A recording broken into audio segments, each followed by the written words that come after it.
Welcome. We're going to be taking a look at some content marketing mistakes to avoid today. These are the things you do not want to do. The goal of today's video is to share some of the more common marketing mistakes that we see and give you concrete steps for how you can avoid making these yourself. Some really common mistakes are creating content for a hypothetical audience, so not taking the time to think about who really is looking for and consuming what you create, putting your content before your strategy, overselling your product. We all hate that hard sell. How often can you really do that? And then we're finally take a look at how to make sure your content that you're creating is accessible. So we know that content marketing can be very effective. There are lots of people out there doing this. It obviously works. It can engage potential customers as well as reinforce relationships you already have with existing customers. It increases your brand recognition. Almost every business dedicates at least some time and energy to their content marketing strategy. So how can you skip over the common mistakes that people make? Content marketing is not easy. Mistakes really can impact your brand. You can alienate your audience. You can drive your customers away. So let's look at the 4 mistakes that we discussed on the first slide in a little bit more detail so I can tell you how you can avoid making them. The first one is creating content for a hypothetical audience. Content marketing only works if you know who your audience is. If you're creating and selling workbooks for retirees, but you're focusing mainly on Snapchat or you're doing most of your marketing on Instagram, it's highly unlikely that you're reaching your audience. You need to think about who you're trying to reach, who is buying or consuming your product. So you need to do your audience research, understand who your target audience is and what they want from you.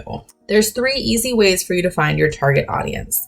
Number 1, if you are active on social media, and I'm going to assume you are because it's one of the best bang for your buck ways to get information about your product out there, you can review your analytics. You'll have a lot of demographic information in there about who is viewing your pages, who is clicking on your ads, and that can really help you make sure that you're aligning your product and your ads with the people that you're trying to reach.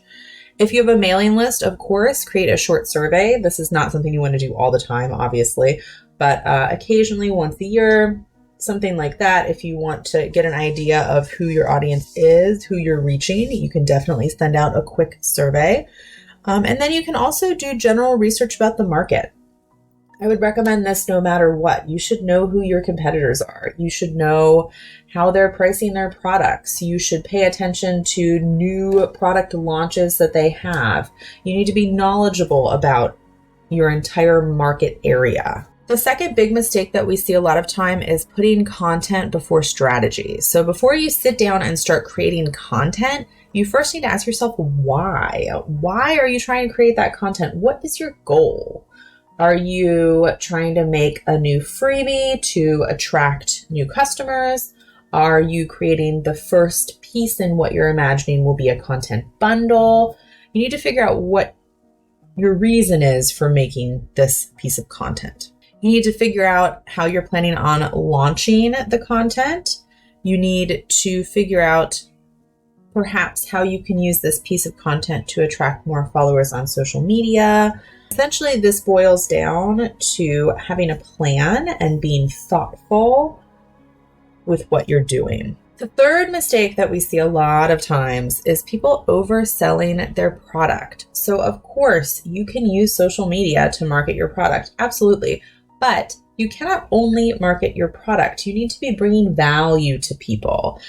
As a general rule of thumb, it's recommended that your content to hard sell ratio should be about 4-to-1. If you're posting 5 days a week, 4 of those days, you'll be bringing your audience useful content for them.